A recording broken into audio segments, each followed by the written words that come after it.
On May 10th, 1953, the 52-year-old lake freighter Henry Steinbrenner departed Superior, Wisconsin with a load of nearly 7,000 tons of iron ore, bound for Cleveland.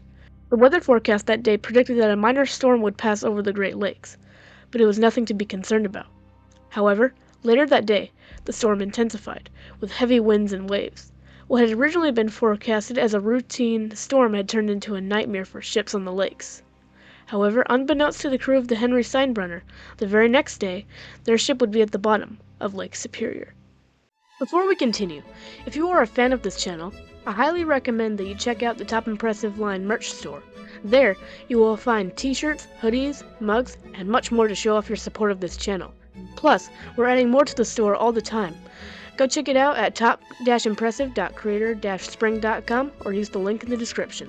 And now, back to the video.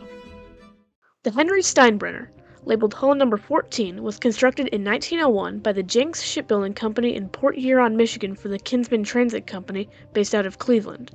The Steinbrenner was launched on September 28, 1901. However, she had to be launched earlier than planned, since a fire broke out near the slipway where she was built. When launched, the Steinbrenner was one of the largest ships on the lakes at the time. She measured 427 feet or 130 meters in length. She had a beam of 50 feet or 15 meters and came in at 4,719 gross tons. She had a cargo capacity of roughly 6,500 tons and was powered by a triple expansion steam engine that drove a single screw for a top speed of 12 knots. She was named after the head of the Kinsman Transit Company and had a crew of 30. Unfortunately, her career was not off to a good start. After her fitting out process was completed on November 14th, when she attempted to leave the river the shipyard was on, she struck the south approach of one of the bridges on the river, which caused a considerable amount of damage, and she wasn't able to leave the river until the next day. But this was just the first of several collisions the Henry Steinbrenner would be involved in during the first 2 decades of her career.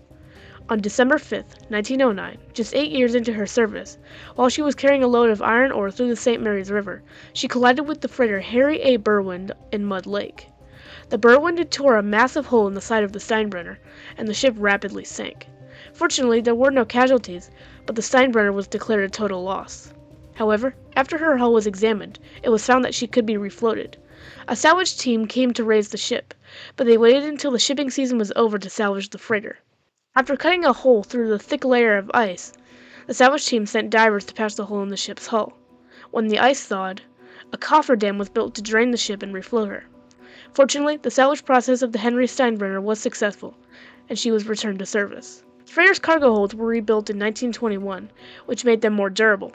However, in 1923, the Henry Steinbrenner was involved in another collision, when she collided with the steamer John Macartney Kennedy in a fog bank on Whitefish Bay. But luckily, both ships survived the collision. But then in late 1941, while she was passing through the Sioux Locks, she struck the lock's wall, which caused a considerable amount of damage, but she was repaired and continued sailing on the lakes. By 1953, the Steinbrenner had been transiting the Great Lakes for over 52 years. Although she wasn't the oldest ship sailing on the Great Lakes at the time, she was the oldest ship in the Kinsman Transit Company fleet.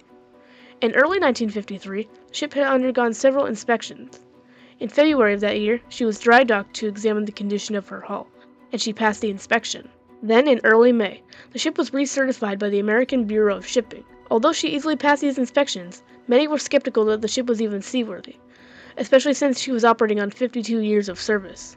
Some of her crew even reported that her equipment often broke, and the clamps that secured her hatches were not durable enough to keep the ship's hulls watertight. However, these types of issues were common on the Great Lakes at the time, so there was little concern about the condition of the ship when she set out on what would be her last voyage.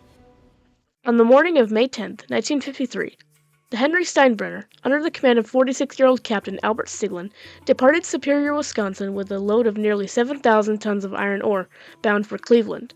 The weather that day on Lake Superior was calm. The sky was perfectly clear, temperatures were in the mid-70s, and Lake Superior was as smooth as glass. To the crew of the Steinbrenner, it seemed like another routine voyage. However, her radar was broken, but it wasn't necessary on this trip since the weather was clear. Her tarps were also stored away, but they were also only needed during bad weather to keep the ship's cargo holds watertight.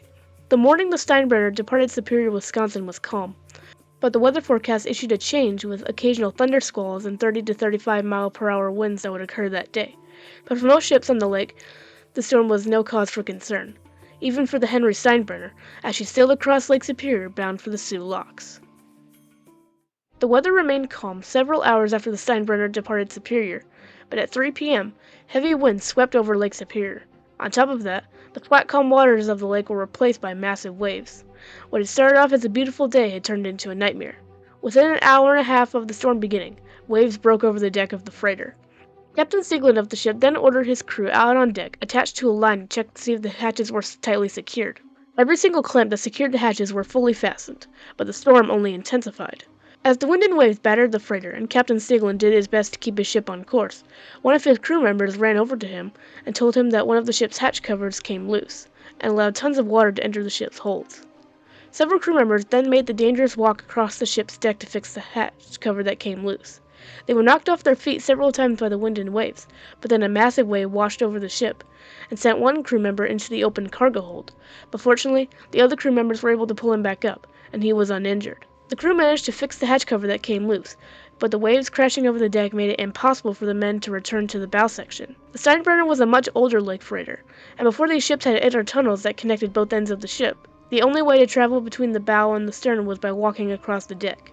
The crew of the Henry Steinbrenner were now divided between the bow and her stern, and they had no alternative but to wait and hope that their 52-year-old freighter would handle the punishing storm. In these conditions, it was impossible for the crew to secure the ship's tarps, which made it easier for water to pour into the cargo holds. They just hoped that the hatches would hold in the brutal weather, and her pumps would be able to discharge the water entering the ship. But even if one more hatch cover came loose, their ship would be done for. At 11 p.m., the Henry Steinbrenner was facing the full force of the storm, with 80-mile-per-hour winds and waves up to 35 feet. Below her deck, her engineers did her best to maintain the freighter's steam pressure. As the ship rolled violently in the storm, one of the engineers reported that the ship rolled so far that a wave poured water down her funnel. The ship's speed was reduced to keep the ship steady, but even still, the storm showed no signs of stopping. If anything, the storm only got worse. In the early morning hours of May 11th, the Steinbrenner had been battling the storm for more than 12 hours. The same hatch cover that the crew secured after it came loose several hours earlier came loose once again. But at that point, it was impossible for the crew to re-secure the hatch. But this was just the beginning. Several more hatch covers came loose and made it easier for water to pour into the freighter's cargo holds. The freighter was now at the mercy of Lake Superior, as she was being ripped apart by the incredible force of the storm. Finally, at 7 a.m., Captain Stieglin sent out a distress call, and his crew donned their life jackets. There was nothing he could do to save his ship.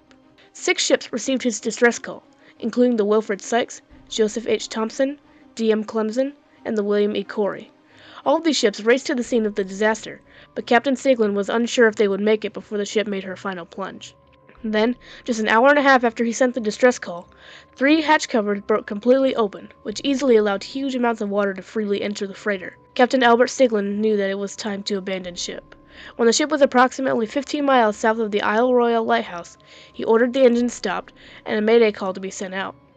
At 7:36 a.m., he ordered an abandoned ship. He sounded 7 short blasts and 1 long one from the ship's whistle, and they prepared to launch the lifeboats. After her 3 aft cargo hatches came loose, Henry Steinbrenner made her final plunge, sinking stern first, and slipped below the surface of Lake Superior. Captain Stieglin and some of his crew hopped on the small raft located near the pilot house, and soon the men in the stern launched the ship's 2 other lifeboats. Not long after the lifeboats were launched, a massive wave flipped the small raft over. The captain and the 5 other crew members climbed back on the raft, but 4 were unable to climb back on. Even with just the 6 men on the raft was battered by the wind and waves, leaving the crew in the boat vulnerable to the storm.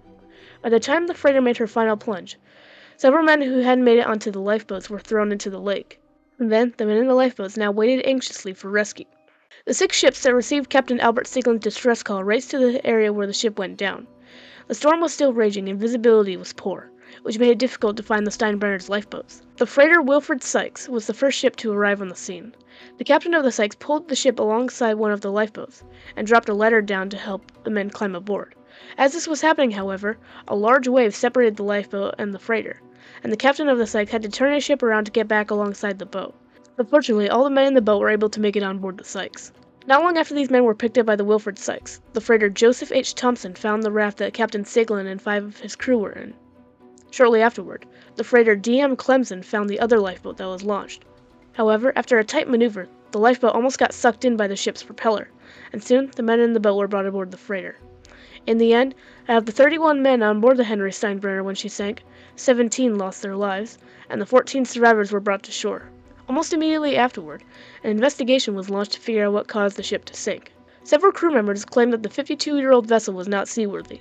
However, just a week after the ship sank, the Marine Board of Investigation concluded that the Steinbrenner was seaworthy enough to be sailing when she did, and the tragedy was inevitable. However, Captain Albert Stiglin of the Steinbrenner was stripped of his master's license for not doing enough to keep the ship safe when the storm hit. The wreck of the Henry Steinbrenner was discovered in September of 2023, just south of Isle Royale, in 750 feet of water at the bottom of Lake Superior. Today, the story of the Henry Steinbrenner is mostly forgotten, and the men who lost their lives that day shall never be forgotten. Thanks for watching, everyone. If you enjoyed this video, make sure to hit the subscribe button and turn on notifications so you'll never miss any new uploads to this channel. Anyways, thanks for watching, and we all wish you a Merry Christmas and a Happy New Year.